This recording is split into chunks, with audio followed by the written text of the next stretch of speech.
بڑھے گی۔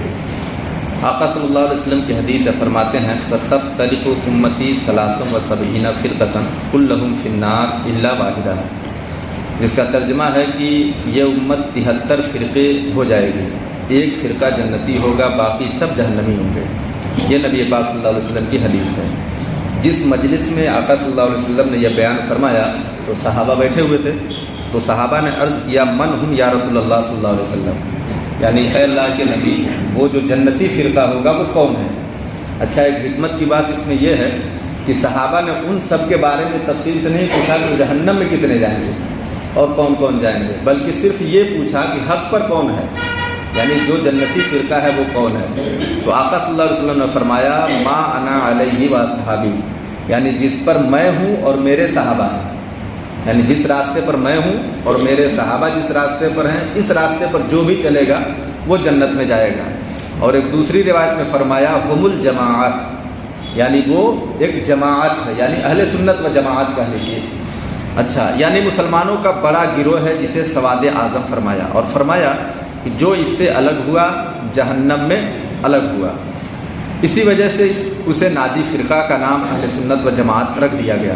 ان گمراہ فرقوں میں بہت سے پیدا ہو کر ختم ہو گئے، اور بعض ایسے ہیں جو ہندوستان میں پائے ہی نہیں جاتے، تو جو ختم ہو گئے پائے ہی نہیں جاتے ان کے تعلق سے تو کوئی بات ہے ہی نہیں، ختم ہو گئے تو ختم ہو گئے۔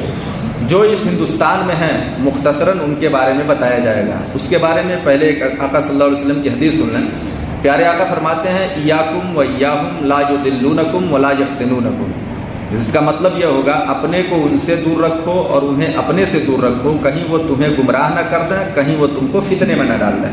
یعنی جو لوگ کلمہ پڑھتے ہوئے کفر اختیار کرتے ہیں ان سے بچنا ذرا سا مشکل ہے۔ کیوں؟ اس لیے کہ وہ اسی لباس میں آپ کے پاس آئیں گے جس لباس میں آپ ہیں۔ آپ قرآن پڑھتے ہیں تو وہ بھی قرآن لے کر کے آئیں گے، آپ حدیث بولتے ہیں تو وہ بھی حدیث لے کر کے آئیں گے، تو ان سے بچنا ذرا سا مشکل ہے۔ تو آقا صلی اللہ علیہ وسلم نے ان کی کچھ نشانیاں بھی بتائی ہیں جو آگے بتاؤں گا میں۔ تو نبی پاک صلی اللہ علیہ وسلم نے فرمایا کہ ان سے تم خود کو بھی دور رکھو اور انہیں اپنے سے دور رکھو، یعنی تم ان سے دور رہو اور وہ ان کو اپنے سے دور رکھو، یعنی ان سے شادی بیاہ ان کے گھروں میں نہ کرو، ان سے دینی معاملات نہ رکھو۔ دنیاوی معاملات تو سب سے جائز ہے، لین دین کھان وہ اور معاشرہ میں تجارت وغیرہ یہ تمام چیزیں تو سب سے جائز ہے، مگر شرعی اعتبار سے دینی اعتبار سے کوئی بھی تعلق ان سے نہ رکھو۔ تو ان میں جو سب سے پہلا فرقہ ہوا وہ قادیانی فرقہ ہوا۔ قادیانی فرقہ کیا ہے اس کے متعلق تھوڑا سا مختصر میں آپ سماعت کر لیں کیونکہ وقت کم ہے۔ مرزا غلام محمد قادیانی کے ماننے والوں کو قادیانی کہتے ہیں۔ اس شخص نے سب سے پہلے نبوت کا دعویٰ کیا، سب سے بڑا کفر تو یہی ہے۔ ہمارا عقیدہ کیا ہے کہ ہمارے نبی کے بعد قیامت تک اب کوئی نبی پیدا نہیں ہوگا۔ اب اس کے خلاف جو بھی عقیدہ رکھے گا وہ مسلمان ہے ہی نہیں، تو سب سے برا عقیدہ اس کے کفر پر لے جانے والا یہی تھا۔ اور انبیاء کرام علیہ السلام کی شان میں نہایت بے باکی کے ساتھ اس نے گستاخیاں کی، ایک دو نہیں، سارے نبیوں کے شان میں اس نے گستاخیاں کی ہیں۔ خصوصاً حضرت عیسیٰ روح اللہ اور کلمۃ اللہ علیہ الصلوۃ والسلام اور ان کی والدہ ماجدہ طیبہ طاہرہ صدیقہ مریم کی شان جلیل میں تو ایسی بیہودہ کلمات استعمال کیے جن کے ذکر سے مسلمانوں کے دل ہل جاتے ہیں، یعنی ان پر الٹی سیدھی گندی گندی باتیں اس نے حضرت مریم علیہ السلام کو کہا۔ مگر ضرورت زمانہ مجبور کر رہی ہے کہ لوگوں کے سامنے ان کے کچھ کارنامے بطور نمونے ذکر کیے جائیں۔ خود مدعی نبوت بننا کافر ہونے اور عبدالآباد جہنم میں رہنے کے لیے کافی تھا کہ قرآن مجید کا انکار اور حضور خاتم النبیین صلی اللہ علیہ وسلم کو آخری نبی نہ ماننا ہے، اور یہ نہ ماننا ویسے ہی کفر ہے۔ مگر اس نے اتنی ہی بات پر اکتفا نہ کیا بلکہ انبیاء علیہ السلام کی تکذیب توہین کا وبال بھی اپنے سر لیا، اور یہ سدھا کفر کا مجموعہ ہے کہ ہر نبی کی تکذیب مستقلاً کفر ہے۔ کوئی بھی نبی ہو، آدم علیہ السلام سے لے کر کے ہمارے نبی تک کوئی بھی نبی ہو، کسی بھی نبی کی شان میں ادنا بھی گستاخی کرنا یہ ویسے ہی کفر ہے، اور اس نے یہ سب کیا۔ اگرچہ باقی انبیاء اور دیگر ضروریات کا قائل بنتا ہو، سب چیز مانتا ہو، صرف کسی ایک نبی کی شان میں گستاخی کر دیتا ہو تو بندہ مومن نہیں ہے، اور قادیانی یہ سب کرتا رہا۔ اس کے علاوہ اور بھی شواہد ہیں۔ اس نے تو سدھا تکذیب کی اور اپنے کو نبی سے بہتر بتایا۔ کیا بتایا؟ اپنے کو نبی سے بہتر بتایا، معاذ اللہ۔ ایسے شخص اور اس کے متبعین کے کافر ہونے میں مسلمانوں کو ہرگز شک نہیں ہو سکتا۔ جو اپنے کو نبی سے بہتر بتائے وہ مسلمان کیسے ہو سکتا ہے معاذ اللہ، بلکہ ایسے کی تکفیر میں اس کے اقوال پر مطلع ہو کر جو شک کرے وہ بھی کافر ہے۔ یعنی جو جانے بھائی اتنا بڑا کفر کر رہا ہے اس کے باوجود بھی شک کرے اس کے اوپر، اس کے ایمان اور کفر میں باتیں کرے، بحث کرے، تو بندہ مومن کہاں رہ جائے گا؟ نبی کے شان میں گستاخی کرنے والا مسلمان ہو ہی نہیں سکتا۔ اچھا دیکھیں، اس نے سب سے پہلے تو انبیاء کے تعلق سے اپنے کو جتنی باتیں نبی پاک صلی اللہ علیہ وسلم کی شان میں قرآن میں نازل ہوئی ہیں وہ سب اپنے اوپر فٹ کر لیا۔